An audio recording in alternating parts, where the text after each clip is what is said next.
A lot of times in Cosmos as a developer, you want to give your tokens or access to other prominent members within the community, whether that be based off of the number of transactions they have done, based off of the amount of tokens that they hold or stake to certain validators, and it can be really difficult to actually obtain this data.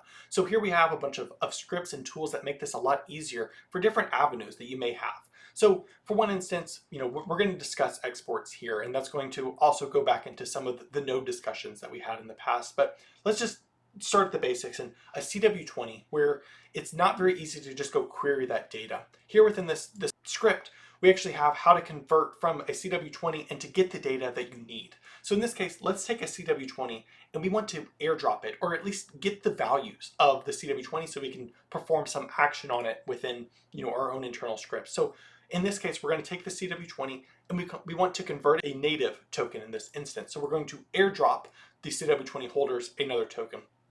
Here we have those scripts that are actually useful in terms of how do we perform this action. So this is some bash. It's quite ugly, but it works.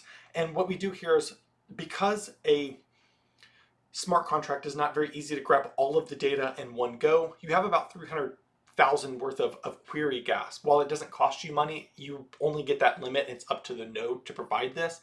We need to paginate these requests in terms of the RPC sins that we have. So with this, we're going to iterate through, and this script is going to very easily grab the smart contract state, and it's going to ask it for, in this case, I think it's like 500 accounts.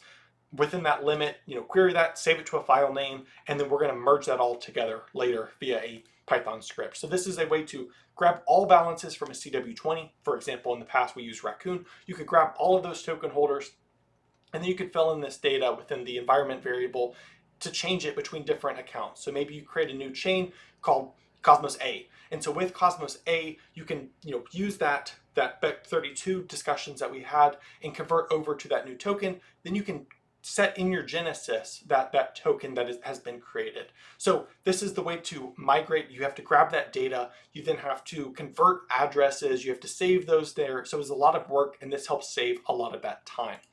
Another big thing that you may want is NFTs, maybe CW721s. This is equivalent to ERC721s. You want to grab that to either airdrop them new NFTs or whitelist them in a future collection, or maybe give them a new token that has been derived from your DAO. And so with this, you can take an NFT snapshot, which is going to give the information. In this case, we use Stargaze for that 721 collection. And it's going to run through and it's going to create it of what time was the snapshot taken, what were the range of IDs that you are willing to airdrop to, if you do know those, or maybe the entire list, and then who are the holders, as well as what IDs do they actually own here. So this script is going to handle that. You just plug in a REST API.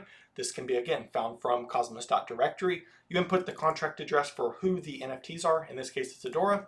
And then it's going to run through here and it's going to query all of that data and output all of that into this easy to digest format for you to then interact with from there. Let's move on into native airdropping. So maybe you already have a token factory token or a brand new chain and you want to airdrop that to new accounts. Here we've got an airdrop script that's going to do that, whether that be for your own chain or another chain. It'll auto convert between those. And here's the Python script for that to grab balances and convert them into the correct transactions, and then be able to send that out from there using some future CLI information that we'll have. And there's some utilities here for the BEC32 encoding. But really the big thing that a lot of developers want is to just understand and grab data from the current chain that they just want to build an application on, whether that be a UI or just understanding better how users are interacting with their token or holding it, or what are they actually doing. And with that, we have an export guide. And so the export guide is going to describe how to export all of the data at a certain height. The downside of this is that you cannot do this for a validator, because the validator would have to stop signing for a prolonged period of time. And you would need to do this for a public node. Now, with this public node, it does again have to go down. So if someone is asking for RPC requests against it, they can no longer receive requests. They need to do it against someone else. With that, you also need to account for, you have to go set up infrastructure, which is probably going to be about $100 worth of a cost per month. And you mainly need this for like a one-time use.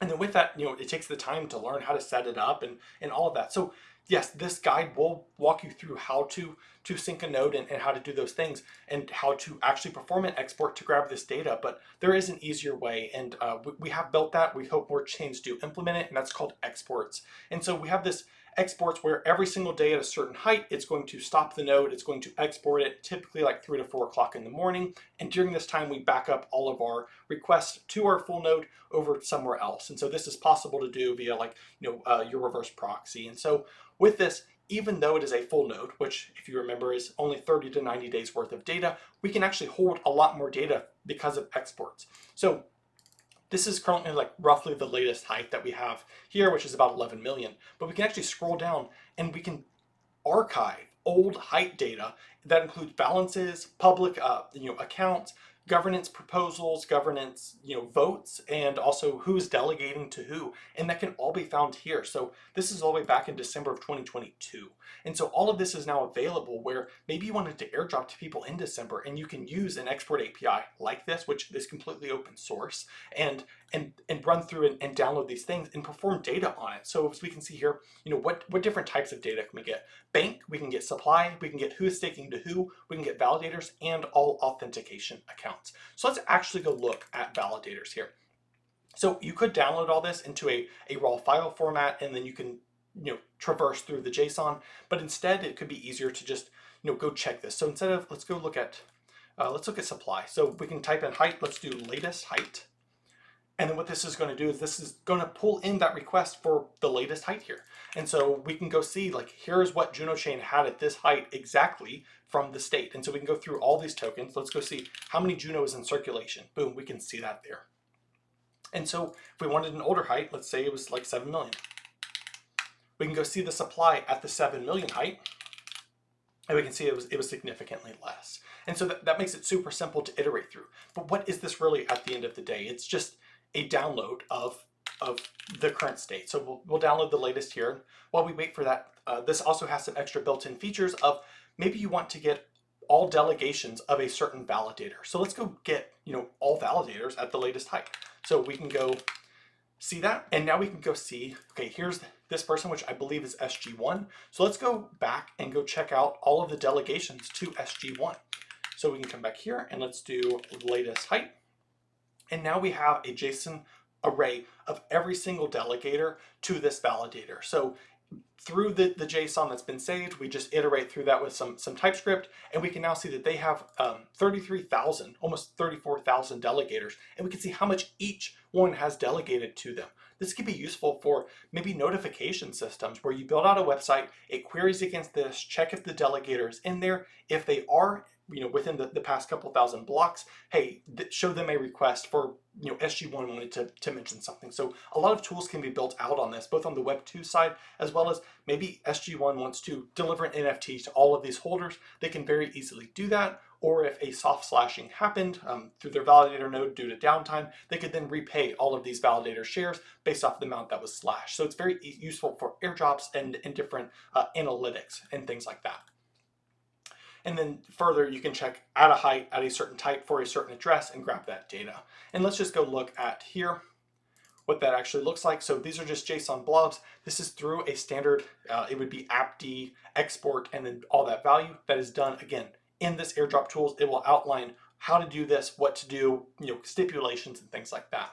So what we're going to do here is let's just go check out staking. So we can open up this large JSON file.